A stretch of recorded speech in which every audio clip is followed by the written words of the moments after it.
Foram várias situações na vida que me levaram a começar a alugar um lugar onde aconteceu a coisa mais estranha e perturbadora que já vivi.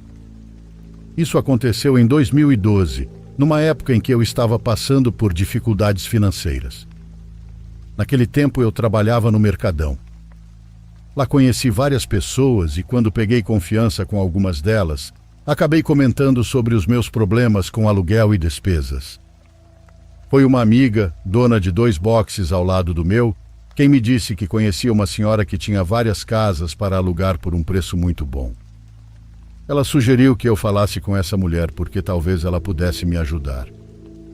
Depois me explicou que a senhora trabalhava no primeiro andar do Mercadão e na primeira oportunidade que tive fui até lá.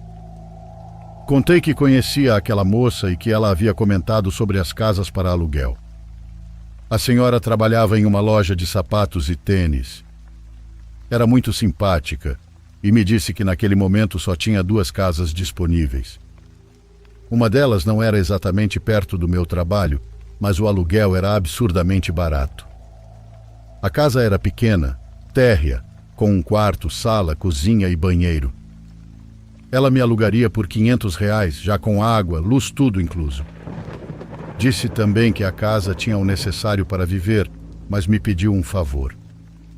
Pediu que, se possível, eu nunca deixasse a casa sozinha e que ajudasse a cuidar de algumas coisas que precisassem de manutenção. Eu aceitei na hora, toda animada. Ela me passou o endereço e disse que eu poderia me mudar naquela mesma semana. E foi exatamente o que fiz. Um tio meu me ajudou a levar minhas coisas para lá. Quando chegamos e estacionamos a caminhonete na frente da casa, meu tio me perguntou se eu tinha certeza de que aquele lugar era legalizado. Respondi que sim, que a dona era uma senhora que trabalhava comigo num comércio bem estabelecido e tudo mais. Mas ele disse que havia algo ali que não lhe passava uma sensação boa. Por fora, a casa precisava de manutenção. Na verdade, precisava de bastante manutenção.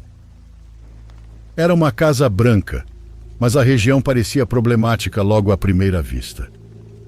Quando entramos, vi que havia apenas uma base de cama, um fogão pequeno e uma geladeira bem antiga. Tudo muito simples, mas funcional. Aquela casa me faria economizar muito dinheiro. Mesmo assim, meu tio continuava desconfiado, embora aquela fosse a minha melhor opção. Na primeira semana morando ali, fui acordada no meio da madrugada por muitos gritos vindos da casa ao lado. Fiquei assustada porque parecia que uma família inteira estava brigando. Ouvi sons de objetos sendo arremessados e até um barulho de alguém caindo no chão. Olhei discretamente pela janela da sala para ver se havia alguém na rua ajudando aquelas pessoas, mas não havia ninguém. Tudo estava em silêncio. Até a casa ao lado tinha parado de fazer barulho. Pensei então que talvez fosse algo com que eu teria de me acostumar, e esse fosse o preço de morar ali pagando tão barato. Isso aconteceu umas 3 vezes durante as 2 semanas em que fiquei naquela casa. Nas 2 primeiras ocasiões eu nem saía muito de casa. Chegava do trabalho e, como a senhora havia pedido, permanecia quase sempre ali. E era sempre a mesma coisa. Muitos gritos vindos da casa ao lado, sons de confusão, como se chegassem até a se agredir fisicamente. Mas tudo durava apenas 1 minuto, e depois o silêncio voltava de repente. Tudo isso acontecia sempre de madrugada. Quando eu precisava sair, percebia que a casa ao lado estava em estado ainda pior do que a minha. Só na 2ª semana criei coragem para observá-la melhor, porque tinha medo de que alguém dali me visse olhando e arrumasse problema comigo.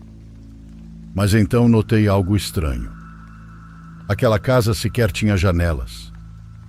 Havia apenas cortinas velhas, sujas e rasgadas. O mato estava completamente crescido. Sinceramente, parecia abandonada. Por isso imaginei que talvez morassem ali pessoas em situação pior que a minha. Só que eu nunca via ninguém. Nunca soube quantas pessoas eram, nem quem eram. Até que um dia a senhora do mercado apareceu no meu box para perguntar se ninguém tinha ido me incomodar naquela casa. Respondi que não. Disse que, como eu ainda não saía muito, só tinha conhecido o dono da mercearia da rua. Então lembrei do assunto dos vizinhos e comentei sobre os barulhos da casa ao lado. Nunca vou esquecer a reação dela. Enquanto eu falava, ela evitava olhar nos meus olhos. Depois disse apenas para eu não dar atenção, e principalmente para não abrir a porta para ninguém caso alguém aparecesse procurando por mim. Se você estivesse alugando uma casa numa região desconhecida e alguém lhe dissesse isso, você conseguiria ficar tranquilo? Porque eu não consegui.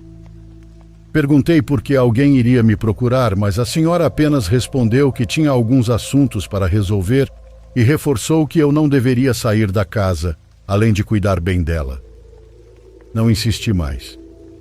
Naquele momento tive certeza de que ela estava escondendo alguma coisa. E percebi também que o valor baixo do aluguel tinha muito mais a ver com o fato de eu servir para cuidar da casa do que qualquer outra coisa. Foi isso que mais ficou na minha cabeça. Continuei o dia normalmente e voltei para casa. Quando cheguei na rua, vi duas senhoras sentadas em cadeiras de balanço na casa do outro lado. Não na casa problemática, mas na outra vizinha. Eu ainda não as conhecia. Cumprimentei as duas, me apresentei e disse que estava morando na casa ao lado. As duas se olharam imediatamente. Sempre foram muito gentis comigo, mas uma delas respondeu: "Minha filha, onde você foi se meter? Ninguém veio incomodar você? Quem foi que mandou você vir morar aqui? Não me diga que ainda por cima veio sozinha?" Respondi que sim, que morava sozinha, e expliquei que a casa era alugada por uma senhora que trabalhava comigo no Mercadão. Também comentei que essa mesma senhora tinha perguntado se alguém havia ido me incomodar. "Mas quem viria?" perguntei. Na hora, a expressão de uma delas mudou completamente. Dava para ver uma preocupação verdadeira em seu rosto. Ela olhou para os lados da rua, levantou-se, trouxe uma cadeira para mim e pediu que eu me sentasse com elas. Então começaram a me contar a história daquelas duas casas. Disseram que há anos os imóveis tinham problemas com um tipo de gente muito perigosa. Ninguém sabia exatamente quem eram, mas aqueles lugares eram usados para coisas erradas. Contaram que tanto a minha casa quanto a do lado eram invadidas de vez em quando por pessoas que entravam à força para morar ali. Na verdade, as casas nem tinham donos definidos, estavam em disputa de herança, mas acabavam sendo usadas para atividades criminosas. Comentei que agora entendia por que os vizinhos me acordavam de madrugada gritando, batendo nas paredes e batendo portas feito loucos. Foi aí que o rosto delas demonstrou ainda mais medo. Uma das senhoras me olhou seriamente e disse: "Minha filha, faz meses que não mora ninguém naquela casa ao lado. Esses barulhos que você escuta são coisas que aconteceram ali. Nós também ouvimos às vezes, mas todo mundo fica calado porque naquele lugar já tiraram a vida de muitas pessoas envolvidas com coisas que é melhor nem comentar." Ela então continuou: "Eu aconselho você a ir embora daqui. Esses sons nunca vão parar. Tudo o que aconteceu ali ficou preso naquele lugar. E se essa senhora pediu para você nunca sair de casa, é porque se alguma dessas pessoas aparecer e vir a casa ocupada, vão pensar duas vezes antes de entrar. Você está servindo apenas como aviso de que tem alguém morando ali. Mas se esse pessoal aparecer tão alterado quanto sempre aparece, você acha mesmo que isso vai impedir alguma coisa?" Depois concluiu: "Vá embora, não vale o risco por causa do dinheiro que você economiza." Naquele mesmo dia eu fui embora. Isso também explicava muito bem outra coisa.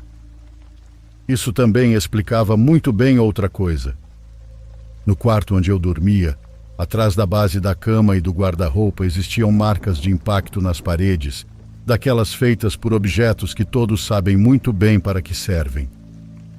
E naquela última noite, antes de meu tio chegar para buscar minhas coisas, ouvi novamente os sons vindos da casa ao lado.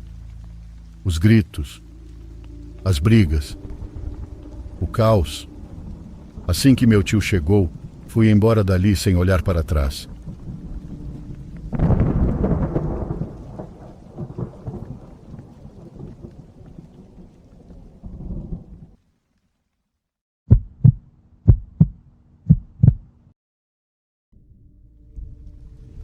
Olá, diário.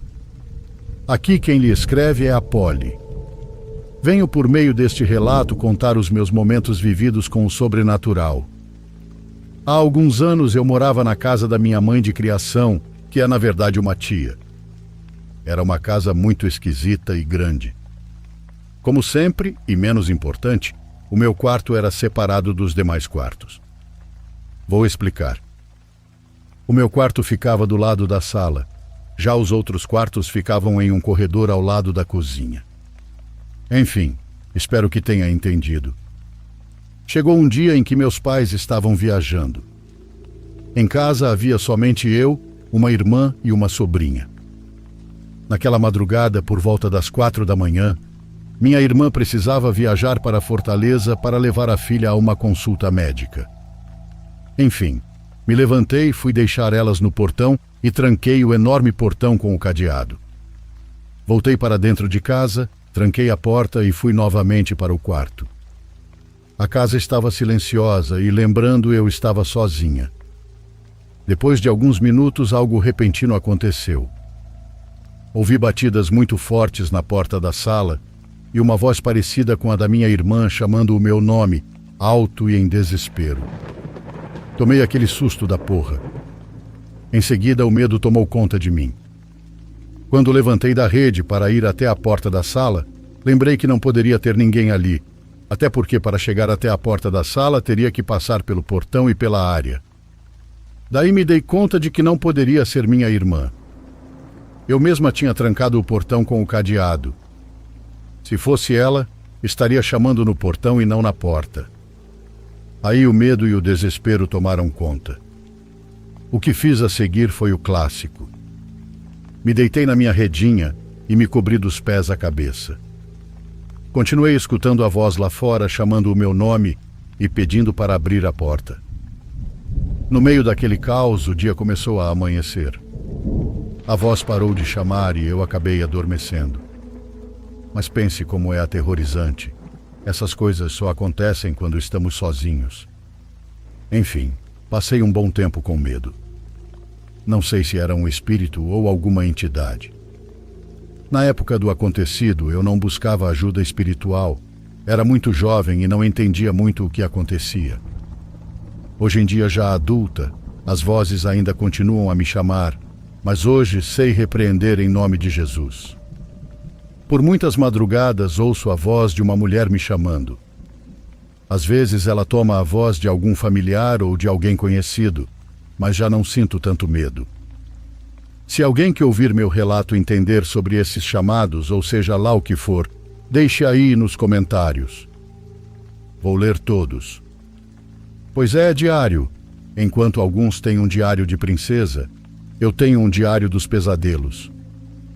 Amo o canal e não perco um dia de relatos. Que Deus abençoe a todos.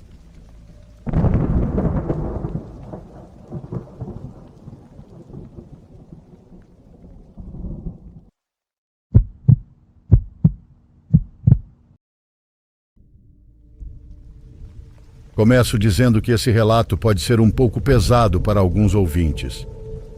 Fiquem por conta e risco. Vamos chamá-la de Jéssica para proteger sua identidade. Nós estudamos juntas no curso de programação, mas aí terminam as semelhanças entre nós. Atualmente eu trabalho em um call center, enquanto ela há alguns anos se dedica à gestão de assinaturas de conteúdo privado sob demanda. Em poucas palavras, ela cobra por aquilo que outras pessoas entregam de graça nas redes sociais. Não vamos mentir, ela ganha muito mais do que eu e do que qualquer um de nós que se formou naquela área. Mesmo assim, nunca deixamos de nos falar por mensagem. E há pouco tempo ela me procurou para desabafar. contou que já não se limitava mais a vender fotos ou fazer transmissões ao vivo. Agora também aceitava encontros com clientes VIP. Disse que sentiu um enorme alívio por eu escutá-la e que eu era a única pessoa para quem tinha contado aquilo. Na primeira vez pagaram a ela o equivalente a R$6.000. O sujeito passou meses insistindo para que ela deixasse que ele beijasse seus pés. Tudo correu bem e depois disso Jéssica adicionou ao perfil que aceitava clientes VIP. Jéssica nunca tinha sequer vislumbrado os níveis intermediários da escuridão da mente humana. Quando começou a lidar com esse tipo de cliente, mergulhou direto no fundo do poço. Certa vez conseguiu uma moto em troca de uma única sessão. Ela me contou algo muito louco. Pagaram para que ela permanecesse imóvel durante toda a madrugada. Passou 6 horas em pé sobre um altar, vestida com um pesado manto religioso e encaixes antigos, mas com os seios à mostra. O homem também estava caracterizado como um sacerdote, mas ela jurava que aquelas roupas não eram fantasias compradas em loja. As vestimentas dos dois pareciam autênticas, retiradas de uma sacristia de verdade.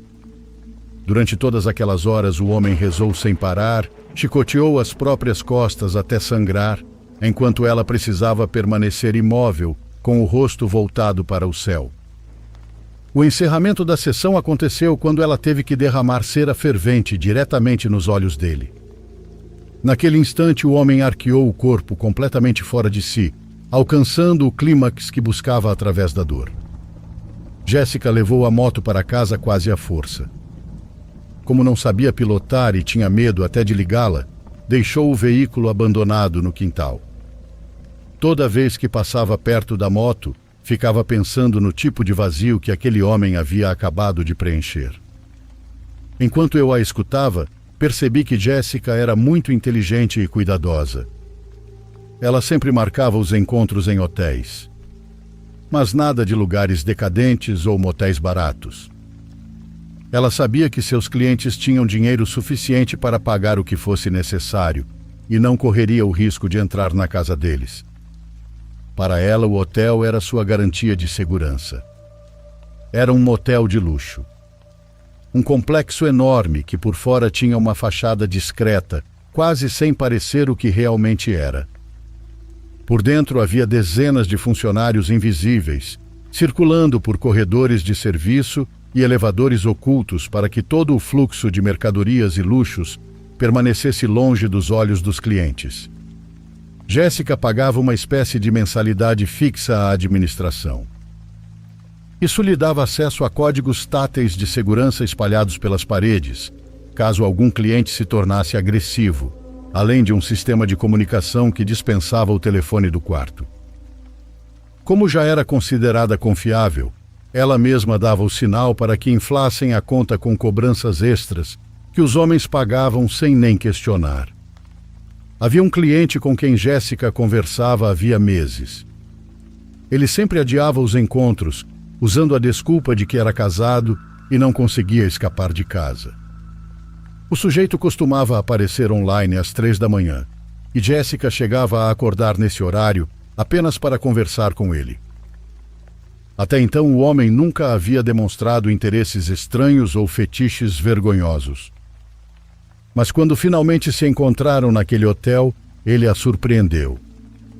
Era jovem, alto, barbudo, muito diferente do perfil dos homens que normalmente pagavam aqueles valores absurdos à minha amiga. Pediu bebidas caras, diversões de outro tipo, e cerca de meia hora depois recebeu um pedido de comida chinesa.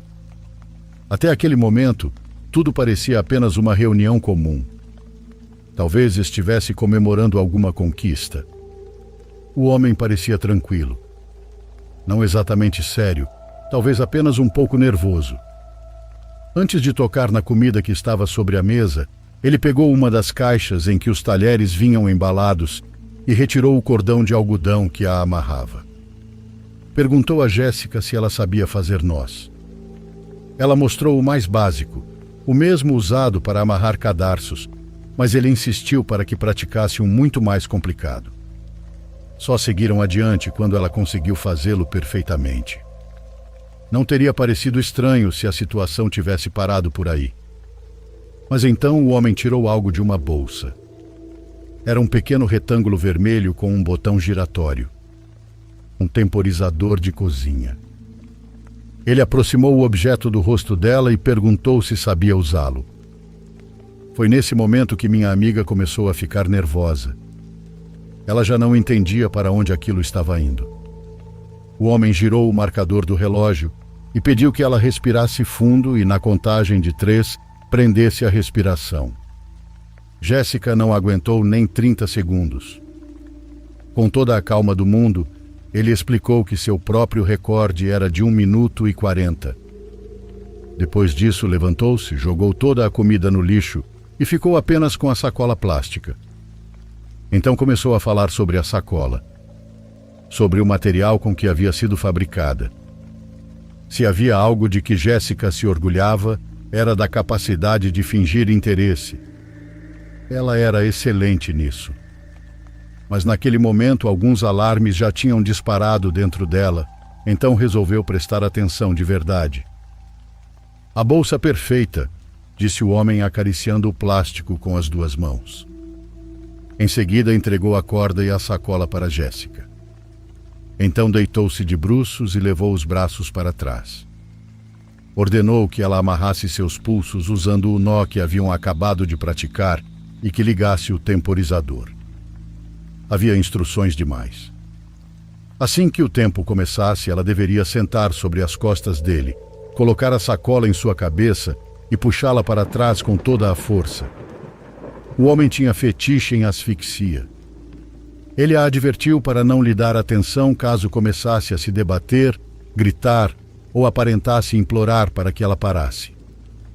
Ele havia dito que ela não deveria soltá-lo até o relógio tocar.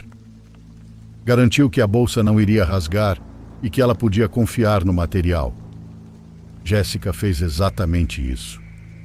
Subiu sobre ele e puxou a bolsa e a cabeça para trás, enquanto o homem começava a se debater embaixo dela. Foi pouco mais de 1 minuto e meio, mas para ela pareceu uma eternidade. Quando o temporizador finalmente disparou, Jéssica arrancou a bolsa imediatamente para que ele pudesse respirar. Ela esperava vê-lo tossindo, puxando grandes quantidades de ar depois de ter sido privado de oxigênio. Mas ele não se moveu. O silêncio que tomou conta da suíte foi absoluto. Ela o virou como conseguiu. Tentou fazer reanimação cardiopulmonar, implorando para que ele acordasse. Ele já estava morto. O pânico a cegou. Sabia que se chamasse uma ambulância sua carreira e sua vida acabariam naquele instante. Ela estava sozinha com um cadáver dentro de uma suíte fechada e o tempo corria contra ela. Em meio ao choro e ao tremor, lembrou-se de algo. Certa vez, outra garota comentou que aqueles quartos tinham uma saída de emergência escondida. Era uma porta que oficialmente não era usada, mas existia para que donos ou pessoas importantes pudessem desaparecer sem passar pelo lobby. Jéssica correu até a parede do fundo, apalpando a moldura de um espelho de corpo inteiro, até que seus dedos encontraram uma pequena abertura. Empurrou com o ombro, colocando todo o peso do corpo, até que a placa se soltou da parede. O espaço era absurdamente estreito. Uma passagem feita para escapar discretamente, não para evacuar alguém. Ela olhou para o corpo na cama. Ele jamais caberia ali. Era grande demais. Jéssica se espremeu pela abertura e entrou em um corredor escuro que cheirava a mofo. Desceu praticamente às cegas, tropeçando em degraus até chegar a uma porta pesada que levou vários minutos para conseguir abrir. Quando finalmente conseguiu, a porta a lançou para o beco dos fundos, bem ao lado dos contêineres de lixo. O ar frio da noite bateu em seu rosto. Ela estava exposta demais, fazia frio e havia chovido a tarde inteira. Mesmo assim, não parou. Não pediu Uber, não olhou o celular. Apenas começou a caminhar depressa, escondendo o rosto entre os ombros, atravessando as ruas em um transe de terror e medo. O dinheiro que aquele homem lhe pagou sequer foi gasto. Ela o deixou guardado em uma gaveta. Toda vez que abria o móvel, lembrava do rosto dele. Os olhos arregalados, a boca sufocada, e aquele silêncio que ela jamais havia visto em um corpo humano. Depois daquele acontecimento, houve noites em que Jessica despertava assustada, jurando ter ouvido o alarme do temporizador. Ela verificava as notícias, esperando encontrar alguma matéria sobre aquele homem. Um homem que teria morrido com uma sacola de comida chinesa na cabeça. Chegou até a imaginar como seria sua vida atrás das grades. O homem que morreu com uma sacola de comida chinesa na cabeça. O pensamento se repetia sem parar em sua mente. Chegou ao ponto de levar a mãe para viajar, caso nunca mais pudessem ficar juntas novamente. 3 semanas depois, às 3 da manhã, o celular dela vibrou. Era o número dele. Jessica sentiu o coração quase explodir. A primeira coisa que pensou foi que haviam rastreado tudo. Que a polícia estava do lado de fora ou que alguém tinha encontrado o celular do morto. Desligou imediatamente, com as mãos tremendo. Então recebeu uma mensagem. Meu amor, quando vamos nos ver de novo? Gostei muito, mas quase morri. De alguma forma, aquilo devolveu sua alma ao corpo. Ela atendeu a ligação. E sim, era ele. Ainda com o susto preso no peito, Jessica disse que estava feliz por ele estar bem e pediu desculpas. Explicou que tinha ido embora porque ele não se movia e ela pensou o pior. O homem riu. Disse que ela havia sido cruel por deixá-lo sozinho ali, mas que entendia sua reação. Não conseguia ficar bravo porque tinha se divertido demais e queria repetir tudo outra vez. Eles marcaram de se encontrar novamente no mesmo hotel da Zona Sul.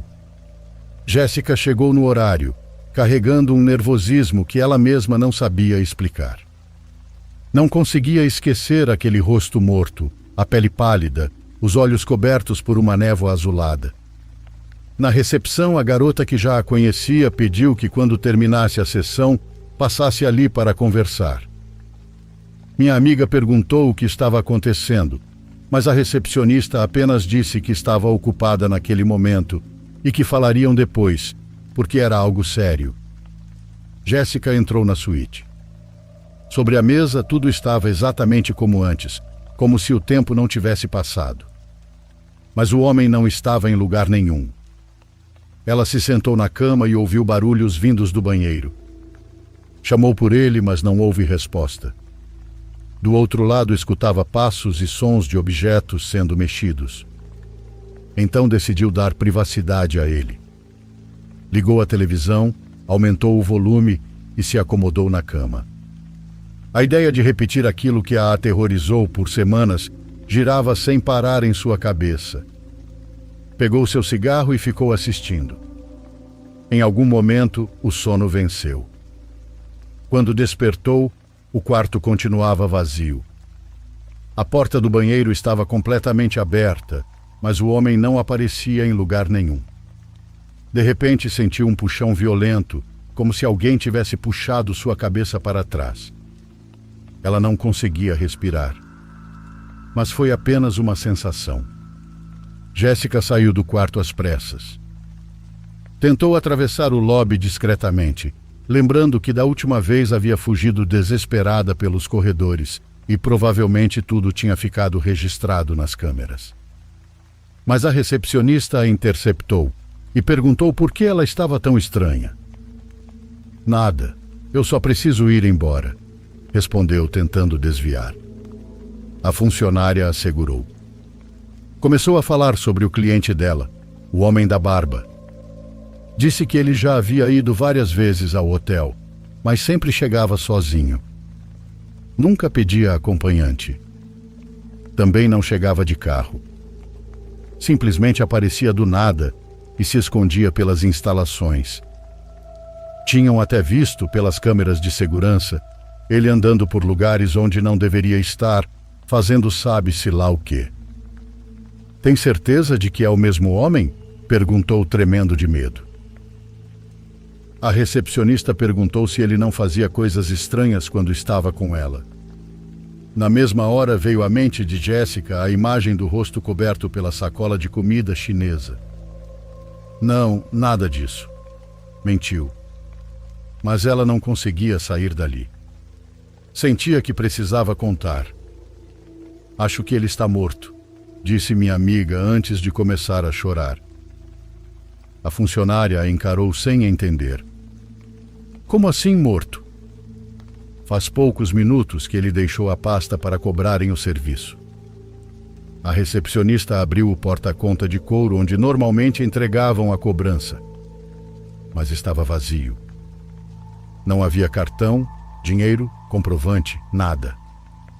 As duas ficaram em silêncio até quando o celular de Jessica vibrou. Seu Uber havia acabado de chegar na entrada do hotel. Depois daquele dia, o homem nunca mais entrou em contato com ela por nenhum meio.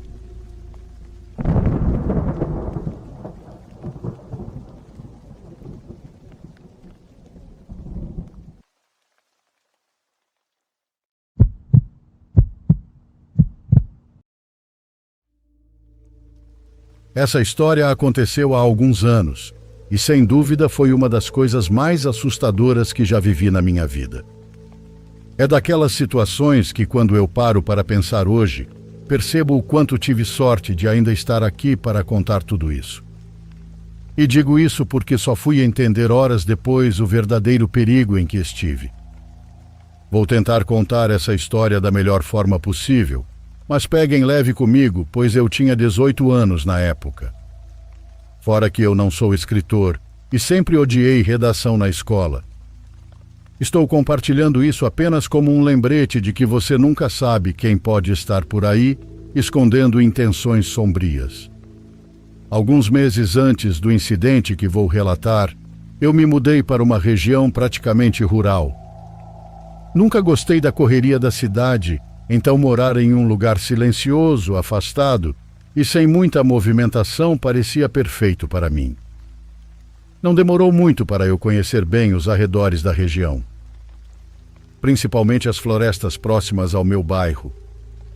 A área onde eu morava era cercada por mata. Existiam trilhas e caminhos por toda parte. Literalmente na saída da minha casa havia uma trilha que levava para dentro da floresta. Passei semanas explorando aqueles bosques e descobrindo novos caminhos. Certo dia, enquanto caminhava, encontrei uma trilha pequena que acabava conectando com uma trilha oficial de um parque local perto da minha casa. Não era um parque estadual nem nada grandioso, apenas uma reserva natural simples onde as pessoas podiam estacionar o carro e fazer caminhadas. Achei incrível ter aquele pequeno caminho particular que levava direto ao parque. Então, todos os sábados eu acordava cedo para caminhar pelas matas próximas da minha casa. Sempre tentava descobrir partes novas da floresta que ainda não conhecia. Em algum momento do dia, eu acabava chegando às trilhas públicas do parque. Passava no banheiro, descansava nos bancos se estivesse cansado e depois retornava pela floresta até minha casa. Sempre que eu encontrava algum lugar interessante na mata, gravava um pequeno vídeo. Nada exagerado.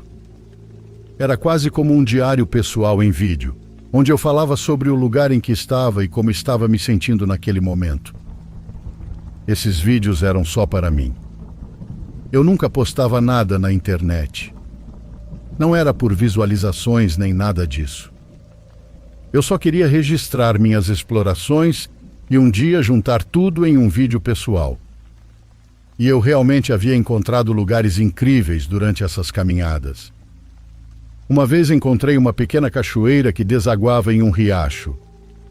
A água seguia descendo por uma colina de um jeito tão bonito que parecia um sonho. E o mais impressionante era que aquele lugar estava completamente escondido no meio da floresta. Parecia um segredo só meu. O lugar que encontrei no dia dessa história não tinha nada de especial. Eu já caminhava havia bastante tempo quando achei uma clareira no meio da mata. Havia uma espécie de pequeno pântano ali, e por algum motivo aquilo me pareceu muito tranquilo. Mesmo não sendo um lugar impressionante como o riacho, ainda transmitia uma sensação de paz. Mas eu lembro claramente de estar desconfortável naquele dia enquanto caminhava pela floresta. Eu não sabia explicar o motivo. Era apenas uma sensação ruim. Eu estava nervoso. Cada barulho que escutava na mata me deixava tenso.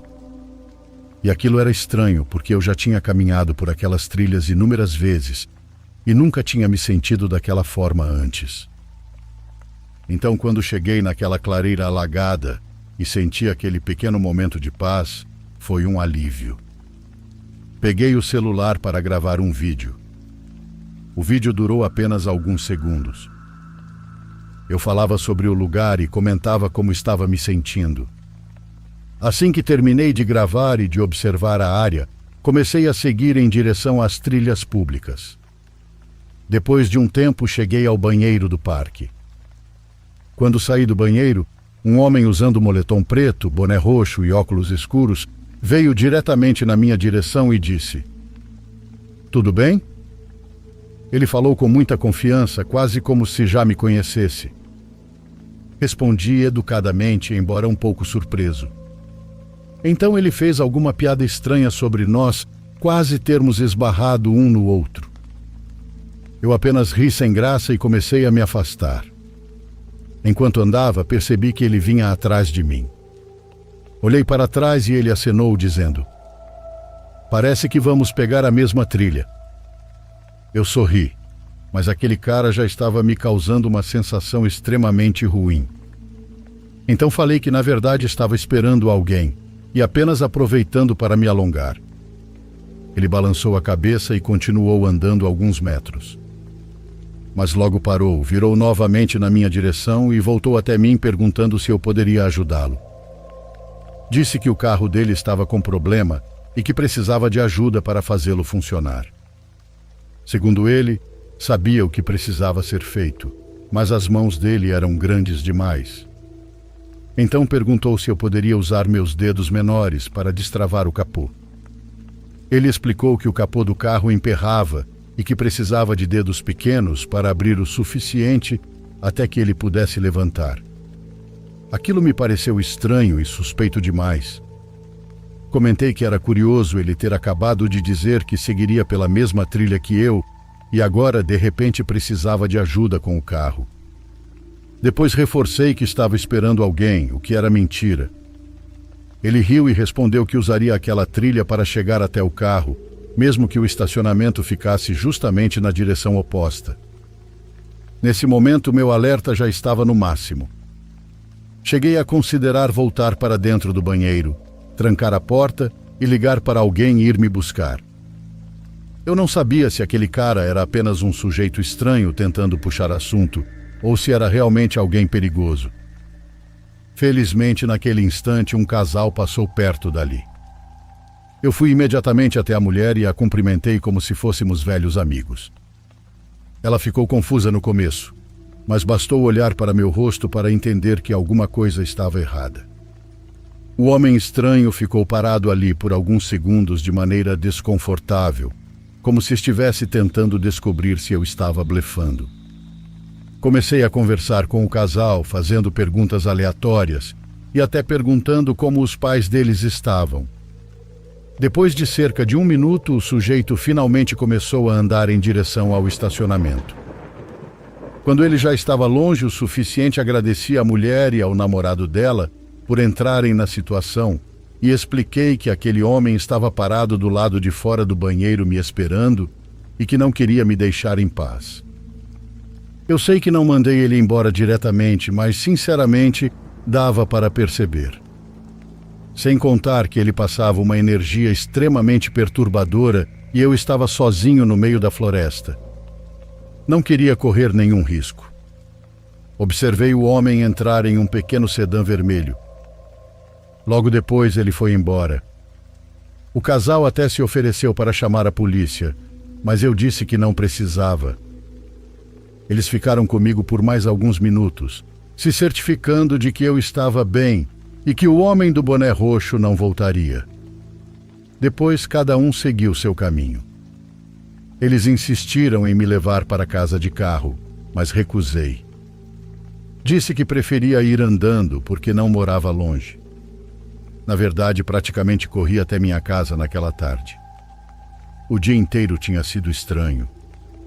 Desde aquela sensação horrível na floresta até o encontro com aquele homem no banheiro. Eu só queria chegar em casa e relaxar. Mas minha noite tranquila estava prestes a acabar. Comecei a olhar as fotos e os vídeos que havia gravado durante a caminhada quando algo chamou minha atenção em um dos vídeos. Reproduzi novamente e meu coração simplesmente parou. Ao fundo do vídeo, bem na linha das árvores, estava o homem do boné roxo. Enquanto eu falava e atualizava o vídeo sobre minha caminhada, era possível ver claramente o boné roxo e o moletom preto logo atrás de mim. Era o mesmo homem do lado de fora do banheiro. Eu entrei em pânico. Não sabia se devia ligar para a polícia ou não. Comecei a pensar desesperadamente em quanto tempo aquele homem já vinha me seguindo. Será que ele sabia onde eu morava? Mas o mais assustador de tudo era que eu não fazia ideia do que ele pretendia fazer comigo. Ele claramente estava tentando me seguir de volta para dentro da floresta. E quando percebeu que eu havia parado, tentou me convencer a ir até o carro dele. O mesmo carro que supostamente estava quebrado, embora ele tenha entrado nele e ido embora normalmente minutos depois. Quando comecei a juntar todas as peças, liguei para a polícia e relatei tudo. A polícia procurou pela área e fez uma pequena investigação, mas pelo que sei, nunca encontraram aquele homem. Depois disso, nunca mais fiz trilha sozinho. E cerca de um ano depois, me mudei dali. O que mais me incomoda é nem sequer saber o nome daquele casal, porque, sinceramente, eles provavelmente salvaram minha vida. Então tomem cuidado por aí, meus amigos. Vocês nunca sabem quem pode estar escondido logo atrás de vocês, esperando apenas o momento perfeito.